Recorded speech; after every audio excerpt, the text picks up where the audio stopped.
Ja Morant, Ja rules. Are you kidding me? A sizzling, show-stopping, majestic performance for the ages. Of course it was Morant juking Anthony Edwards, who inexplicably went for a steal with just a few seconds left of the game time. Ja had a clear path down the lane, scoop lane to win with 1 second to go. Of course, and wow, Ja Morant, the epitome of domination and clutch play when it mattered, scoring 18 points in the fourth quarter, including the last 13 of the game for the Grizz to lead Memphis to a pulsating comeback win, down double digits entering the fourth quarter. And listen, that's the second comeback win of that variety in terms of being down double digits in this series, and that shows the heart, that shows the talent. And this dunk, my goodness, are you kidding me? And that Iron Eagle call we played to start the show, that's why Iron is the absolute best. A jawbreaker. Wow. Morant literally flying through the air. We can roll this for the next 30 minutes. I mean, he's leaping from the free throw line. A monster tomahawk jam in Beasley's face. A legit, oh my goodness moment that got me off my couch, screaming, pumping my fist. I'm sure you were the same. Morant got the crowd in Memphis all sorts of fired up. It was special. Greatest live dunk I've ever seen. Not just a highlight from a random game, watching a playoff game. That was insane. It was a turning point and a pulsating win. Morant is superb and everything right with sports. Terrific ball player, smart, athletic, a leader, team-oriented. Watching him shine in the playoffs, hardly a surprise, and amazing for the NBA. You gotta love sports. I love that Brian Gutekunst and Aaron Rodgers are on the same page, and Rodgers told you this was the case, first and foremost, on the Adam Schein podcast in early January. And, you know, if Goonie understood that this needed to be the deal early on, they would have never drafted Jordan Love and traded up for Rodgers' replacement instead of, at the end of the day, drafting someone like Michael Pittman or T. Higgins, who would have made sense in the receiver position. And now, of course, it's worse when you look at the depth chart. And they needed a receiver for depth in 2020. Now Devontae Adams is gone. Adams was the best in the business. MVS is gone. And is this a receiving core or with his protection program? Who the hell are these guys? Where's the beef? I mean, are you kidding me? Green Bay Packers have draft capital now. 2 first-rounders, and obviously they need to take a receiver in the first round for the first time in 20 years. But I want to stress this. It's not about just getting a receiver. They need to get a great one. They need to get one of the top 4. Jameson Williams is bar none my favorite wide receiver in this draft. He's going to be a star. Hey, Goonie, you have all these extra picks. Trade up and make something happen. I would accept for the Packers my guy Drake London, who I think is a Mike Evans clone. I would accept Wilson or Olave, but all 4 easily could be off the board. Now, George Pickens is a stud. The Athletic is reporting there are some off-the-field questions, but if Rodgers signs off, Packers fans can certainly rejoice. I mean, this guy was a star at Georgia and projects on the field to be great. But I want to stress this. Let's not give credit to Green Bay if they just simply draft a receiver. No. Packers need an impact receiver. A number 1 receiver. They needed to win and keep those aforementioned good vibes flowing between Brian Gutekunst and Aaron Rodgers. I don't want to hear about Kayvon Thibodeaux falling in the draft, okay? I don't want to hear about that. If Aiden Hutchinson rightly goes number 1, and for some reason that's still up in the air, the Lions should take Thibodeaux at number 2. This draft, and I want to stress this, is loaded with defensive studs. Kayvon Thibodeaux was phenomenal today on my SiriusXM radio show, showing off his high character and IQ. His work ethic was off the charts at Oregon. Mario Cristobal talked about that all the time. Look, if his charisma and confidence turns you off, I don't know, maybe it's you. He's a stud. He's a dude. You know who needs high-end studs and dudes with swagger? How about the Jets and the Giants? Both talent-poor New York teams each have 2 picks in the top 10. Jets should grab him at number 4. Simple as that. I love Hutchinson.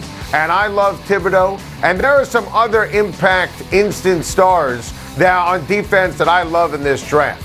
Kyle Hamilton is a great safety. He would be excellent in a place like Houston.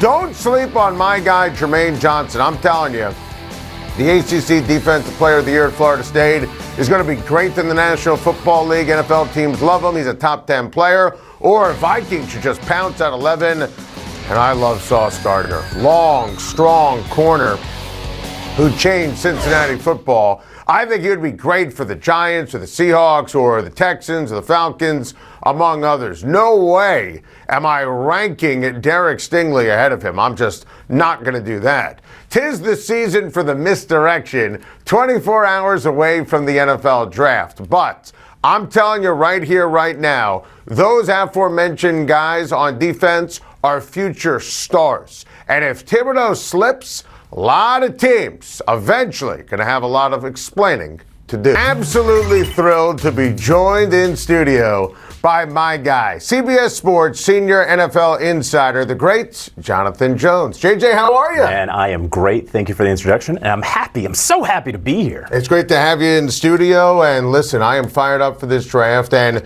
this is going to be amazing. There's so much unknown, so much evenness.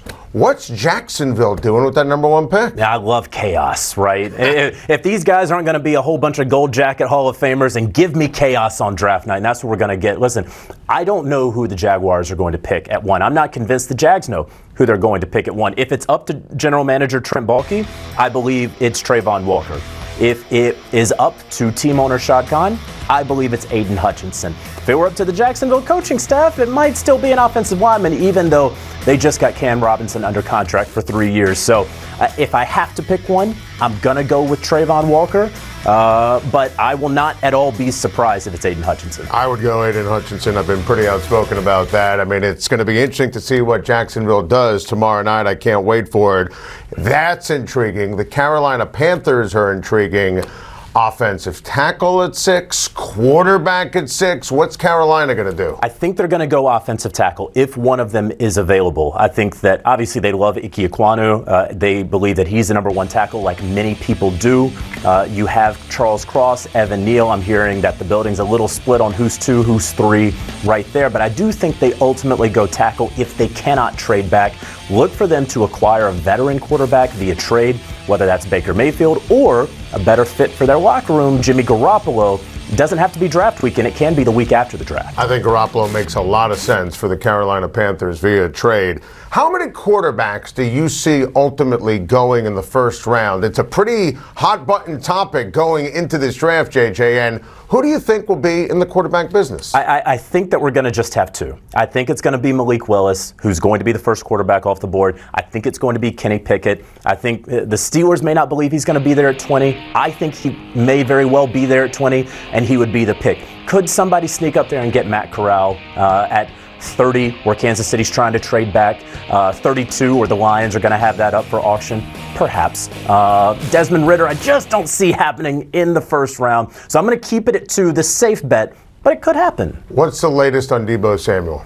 I don't think he's going anywhere anytime soon. I appreciate all the clicks that it's gotten, all the words that we've been spewing the last week, but ultimately, look at who the San Francisco 49ers have had in for their top 30 visits. They've known for 15 months they weren't going to have a first-round draft pick, and they haven't necessarily prepared like they're going to have a top 10 draft pick. So they haven't had any of those guys in their building. It puts them at a disadvantaged position to then take the 10th overall pick and pick somebody that they haven't even had in their building. I don't see him going anywhere anytime soon. Let me piggyback off of something you said, which I'm guessing was not a random comment, 10th overall pick. Perhaps. Because to me, the team that would need Deebo Samuel would be the Jets. I mean, they kind of threw a little party for being the runners-up for Tyreek Hill, which rubbed me the wrong way.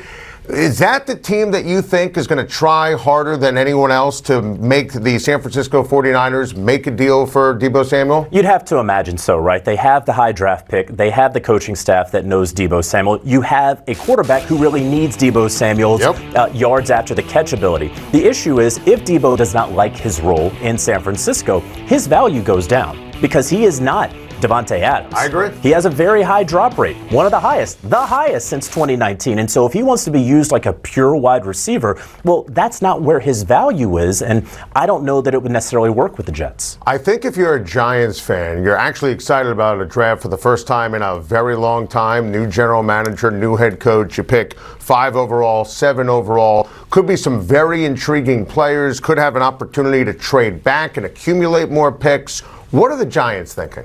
Gosh, I think that they very much would like to trade that 7 overall pick back. You look at 5, I think it's going to be best offensive tackle. Could they take edge rusher at 5 or 7?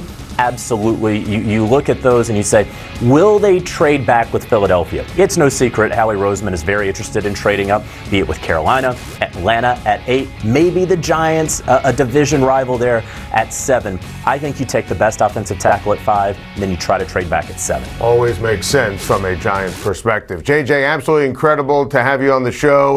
Thank you for watching. Please like and subscribe, and don't forget to hit the bell for more videos.